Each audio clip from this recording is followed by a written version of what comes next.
नमस्कार, स्वागत आहे तुमचे आमच्या चॅनेलमध्ये। आवाज महामुंबईचा, शोध बातमीचा, कौल मनाचा।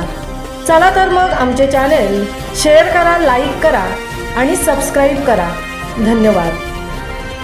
महाडमध्ये विजेच्या गडगडाटात तुफान वळिवाच्या पावसाची हजेरी। मागील 1 तासापासून महाड शहरासह ग्रामीण भागात विजांच्या गडगडाटात तुफान वळिवाच्या पावसाने हजेरी लावली असून विद्युत पुरवठा विभागाने खंडित केला आहे। सायंकाळी 6:15च्या सुमारास शहरात पावसाला सुरुवात झाली असून गेल्या अर्ध्या तासापासून मुसळधार पाऊस पडत असल्याने जनजीवन विस्कळीत झाले असून अनुचित घटना झाल्याचे वृत्त प्राप्त झाले नाही। आवाज महामुंबईचा चॅनेलसाठी दिलीप निकमसह तृप्ती भोईर, महाड। कॉन्स्टेबल जाधव बोलतोय। कॉन्स्टेबल जाधव बोलतोय। बोला बोला कॉन्स्टेबल काय बोलतोय तर वाट नाही का बघायची का ते तयारीला लागलेले आहे।